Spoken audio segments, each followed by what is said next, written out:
बिस्मिल्लाहिर्रहमानिर्रहीम। अस्सलाम वालेकुम। Professor doctor Anjum Rahman, principal Shaheed Mohtarma Benazir Bhutto medical college Lyari, professor of gynaecology. आज हम डिस्कस करेंगे मिसकैरेजेस या फिर अबॉर्शन, यानी कि अस्कात हमल। इसकी क्या वजूहात हैं, इससे हम कैसे अवॉइड कर सकते हैं, क्या ऐसी प्रिकॉशन ले सकते हैं कि chances of abortion, specially recurrent abortion यानी कि बार बार अबॉर्शन होने को रोका। सबसे पहले मैं आपसे डिस्कस करूँगी कि अबॉर्शन होता किस वजह से। या तो कोई माँ के अंदर कोई ऐसी वजूहात हैं, जैसे डायबिटिक मदर है, शुगर की मरीज़ हो, या जो ब्लड प्रेशर की पेशेंट हो, या फिर वो पेशेंट जिसके ब्लड में कोई ऐसी खराबी हो जैसे ब्लड ग्रुप का एबनॉर्मल होना, या कुछ ऐसे ब्लड ग्रुप हैं जिसमें बच्चे के ज़ाया होने के चांसेस होते हैं, स्पेशली दूसरे और तीसरे बच्चे में। या तो फिर उस औरत के अंदर खून में एक ऐसी डिज़ीज़ जिसे हम ऑटोइम्यून डिज़ीज़ कहते हैं, जिसमें खून के जमने के चांसेस ज़्यादा होते हैं, उन कंडीशन में बच्चे के ज़ाया होने के चांसेस होते हैं। इसके अलावा फ़िज़िकल एबनॉर्मलिटी, मतलब बच्चेदानी में रसूली का होना, या फिर बच्चेदानी की कोई एबनॉर्मलिटी हो, या फिर इसके अलावा बच्चेदानी के मुंह के अंदर कोई ख़राबी हो, जिसकी वजह से बच्चे के ज़ाया होने के चांसेस बढ़ते हैं। बट मोस्टली जो बच्चे ज़ाया होते हैं, स्पेशली जो शुरू के दिनों में ज़ाया होते हैं, वो मोर देन 50 to 60% जो बेबीज़ होते हैं वो एबनॉर्मल बच्चे होते हैं। और जज़ाकल्लाह, ये अल्लाह का एक निज़ाम है कि जो एबनॉर्मल बच्चे हैं वो पैदा होने से पहले ही ज़ाया हो जाते हैं, बजाय कि हम एक एबनॉर्मल बच्चा पैदा करें, उसको ग्रो अप करें और उसकी तकालीफ़ को और उसके साथ जो पेरेंट्स की तकालीफ़ है उसको फेस करें। अल्लाह पाक ने निज़ाम बनाया है कि मोस्टली वही बच्चे ज़ाया होते हैं जो कि कंजेनाइटली, स्ट्रक्चरली या फिज़िकली एबनॉर्मल, या मोस्टली जेनेटिक एबनॉर्मलिटी जैसे ट्राइसोमी 21 है, डाउन सिंड्रोम, ये one of the common reason है जिसमें बच्चे यूजुअली शुरू के दिनों में अबॉर्ट हो जाते हैं। इसके अलावा हो सकता है कि मेल पार्टनर के अंदर कोई जेनेटिक एबनॉर्मलिटी हो जिसका वो कैरियर हो, और उसके साथ मदर भी कैरियर हो, और फिर उन दोनों को मिला के कोई ऐसी एबनॉर्मलिटी हो जिसके साथ वो बच्चा एबनॉर्मल हो जाए। ये तो मेन ख़ास वजूहत थी एबनॉर्मल बच्चे की। सबसे इम्पॉर्टेंट वजह जो आप लोगों को डिस्टर्ब करती है या किसी भी कपल को डिस्टर्ब करती है, वो बार बार बच्चों का ज़ाया होना। रिकरेंट अबॉर्शन है कि रिकरेंट अबॉर्शन क्या होता है? रिकरेंट अबॉर्शन वो अबॉर्शन है जिसमें कंसेक्यूटिवली एक ही लाइन से एक बच्चा ज़ाया हुआ, फिर दूसरा हुआ, फिर तीसरा हुआ, और बार बार बच्चे ज़ाया हुए। इसको हमारी टर्मिनोलॉजी में हम रिकरेंट अबॉर्शन करते हैं। पर अच्छी बात ये है कि इवन दो जिन लोगों को बार बार बच्चे ज़ाया होते हैं, अगर वो टाइम पे मैनेजमेंट करवाएं या उस कॉज को फाइंड आउट कर लें, उसकी ट्रीटमेंट टाइम पे करें, तो 70% से ज़्यादा चांसेस हैं कि वो एक वाइबल अलाइव बेबी को बर्थ देंगे। मतलब कि वो 9 महीने के नॉर्मल बच्चे को पैदा कर सकते हैं। इसका मतलब ये नहीं है कि बच्चे बार बार 3 दफ़ा ज़ाया हुए या 4 दफ़ा, तो आगे वो ज़िंदगी भर बच्चे ज़ाया ही होंगे। अगर आप टाइम पे डायग्नोज कर लेते हैं, उसकी मैनेजमेंट हो जाती है, तो बच्चे टाइम पे ग्रो भी करते हैं और ज़ाया होने से बच जाते हैं। वेल, अब हम डिस्कस कर रहे थे कि अबॉर्शन पेशेंट कैसे प्रेजेंट करता है। यूजुअली मरीज़ को पेन होता है और ब्लीडिंग स्टार्ट होती है। ये डिपेंड करता है कि किस तरह का अबॉर्शन है, ये कितनी ब्लीडिंग हुई और क्या उसकी वजह है।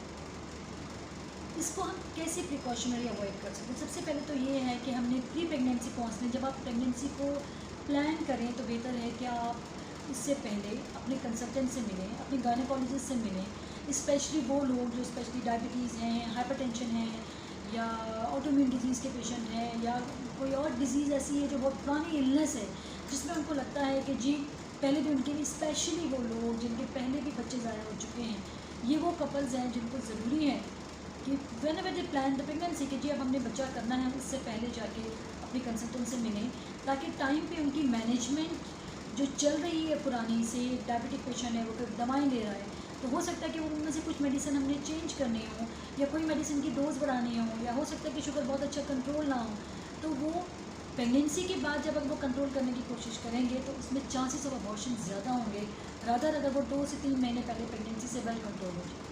ब्लड प्रेशर के पेशेंट, बहुत सारी ब्लड प्रेशर की ऐसी दवाएं हैं जो हम ड्यूरिंग प्रेगनेंसी नहीं देते, बल्कि वो बच्चे को एबनॉर्मल करती हैं। तो प्लीज़, अगर आप ब्लड प्रेशर के पेशेंट हैं, आप अपनी प्रेगनेंसी को प्लान कर रहे हैं, आप अपनी प्लानिंग जिस टाइम आपने किया कि now we have to have give a birth, या हम प्रेगनेंसी प्लान कर रहे हैं, उससे पहले अपने कंसल्टेंट से मिलें। वो दवाओं को आपके चेंज करेंगे, हो सकता है उनको अप एंड डाउन करें, हो सकता है उसके साथ कोई मेडिसिन को ऐड करें, और उसके बाद to be continue with the pregnancy. इंशाल्लाह जब आपकी प्रेगनेंसी हो तो उसके साथ बहुत सारी दवाएं ऐसी हैं अब अवेलेबल हैं जो कि प्रेगनेंसी से पहले वाली भी कंटिन्यू की जा सकती है, मगर उसके साथ ऐसी भी बहुत सारी दवाएं हैं जो जैसे पेशेंट प्रेगनेंट होती है हमें रोकनी होती है, क्योंकि वो बच्चों पे एबनॉर्मल इफेक्ट होती है। फिर वो पेशेंट आते हैं, जैसे मैंने आपसे कहा कि बच्चेदानी की कोई एब्नॉर्मलिटी, जैसे रसूली है, वो बार बार रिकरेंट अबॉर्शन कर रही है। बहुत सारी जगहों पे रसूली उन जगहों पे होती है जो बच्चे को रुकने से या एम्ब्रियो को वहाँ पे इम्प्लांट होने से रोकती है। तो हो सकता है कि अगर हम उस रसूली को रिमूव कर दें और उसके बाद आप प्रेगनेंसी को प्लान करें तो चांसेस ऑफ अबॉर्शन आपके कम होंगे। इसके अलावा जैसे बच्चेदानी का कमज़ोर होना, स्पेशली बच्चेदानी का मुंह खुल जाना बार बार, जिसे हमारी ज़बान में सर्वाइकल इनकम्पिटेंस कहते हैं, ये वो कंडीशंस हैं जिसमें चांसेस ऑफ अबॉर्शन ज़्यादा होते हैं। यूजुअली ये मिड ट्राइमेस्टर, मतलब ये लेट अबॉर्शंस होते हैं, ये अर्ली अबॉर्शंस नहीं होते। जैसे मैंने आपसे डिस्कस किया कि जो ज़्यादा जल्दी अबॉर्शन होते हैं उसमें मोस्टली बच्चे एबनॉर्मल होते हैं, मीन्स जब उनका ड्यूरेशन कम होता है, जैसे 1.5 महीना हुआ, 2 महीना हुआ, ये चांसेस ऑफ अबॉर्शन उनमें होता है जो ज़्यादा बच्चे एबनॉर्मल होते हैं। फिर जैसे बच्चेदानी में रसूली होना या बच्चेदानी को कमज़ोर होना, तो उसमें हम एक टाँका लगाते हैं जिसे हम सर्वाइकल सर्कलाज कहते हैं, जिसकी वजह से चांसेस ऑफ अबॉर्शन रुकते हैं। मगर फिर इंपॉर्टेंट बात ये है कि जब आप प्रेगनेंसी को प्लान करें और आपको पता है कि जी मैं पहले इस मिसहैप से गुजर चुकी हूँ, तो आप प्रेगनेंसी से पहले ही प्री प्रेगनेंसी काउंसलिंग सेशन लें, अपने डॉक्टर्स के पास जाएं, अपनी मैनेजमेंट को रिव्यू करवाएं। Cardiac patient one of the most important disorder, जिसके चांसेस ऑफ अबॉर्शन बहुत ज़्यादा हैं, क्योंकि बहुत सारी ऐसी दवाएं हैं जो बच्चों पे या तो एबनॉर्मल इफेक्ट करती हैं, या बहुत सारी ऐसी दवाएँ हैं जो हमें टेपर ऑफ टेपर ऑन भी करती हैं। देखिए, प्रेगनेंसी सिर्फ ये नहीं है कि जी बच्चा एक नॉर्मल आपका हो जाए, हमें माँ बच्चे दोनों की सेहत देखनी है। जैसे ही जो सारे डिसऑर्डर्स हैं, ये जितना बच्चे पे इफेक्ट कर रहे हैं उससे ज़्यादा ये माँ पे इफेक्ट कर रहे हैं। हमने इसको प्रॉपरली अगर प्लान करेंगे, मदर की डोज एडजस्ट करेंगे और उसके बाद उसको कंटिन्यू करेंगे प्रेगनेंसी में, उसमें चांसेस ऑफ अबॉर्शंस कम होंगे। मैंने आपसे डिस्कस किया कि 70% ऑफ अबॉर्शन जिनके 2, 3, 4 बच्चे भी ज़ाया हो जाएँ और उसके बावजूद वो लोग नॉर्मल बच्चा पैदा करते हैं, मगर ये लोगों को ज़रूरी है कि वो पहले जब प्लान करें प्रेगनेंसी को, जाएं अपनी इनमें से जो भी वजूहत हैं, ब्लड ग्रुप ओ नेगेटिव है या डायबिटीज़ है या ऑटोइम्यून डिजीज़ है, हाइपरटेंशन है, उनको एक्सक्लूड करें। वो प्रेगनेंसी से पहले डिसाइड होगा। प्रेगनेंसी से पहले आपकी लाइन ऑफ मैनेजमेंट प्लान होगी, आपकी मेडिसिन अप एंड डाउन होंगी, मेडिसिन आपकी प्लान होगी, उसके बाद अकॉर्डिंगली आपकी प्रेगनेंसी में वो चलेगा। नंबर 2 ये बात है कि जिनकी अबॉर्शन की हिस्ट्री है या जिनकी इनमें से कोई भी हिस्ट्री है, ज़रूरी है कि वो अर्ली बहुत जल्दी, जैसे इनकी ओवरड्यू होते हैं, वो अपनी बुकिंग करवाएं और simple medicine like folic acid वो शुरू करें, स्पेशली वो लोग जिनको पहले रिकरेंट अबॉर्शन में बच्चे बाद पहले भी ज़्यादा हो चुके हैं। इसके अलावा वो अर्ली बुकिंग करवाएं, अर्ली अल्ट्रासाउंड हो, उनका फॉलोअप हो, ताकि आगे जाके चांसेस ऑफ अबॉर्शन कम हो जाए। ये कुछ इस तरह के अबॉर्शंस हैं जैसे जो किसी वजह से करवाए जाए। लाइक एक पेशेंट है, कुछ हमारी कार्डियक डिजीज़ ऐसी हैं जिसमें हम प्रेगनेंसी को कॉन्ट्रा इंडिकेट करते हैं, मतलब हम कहते हैं कि जी इन कंडीशन में प्रेगनेंसी नहीं होनी चाहिए।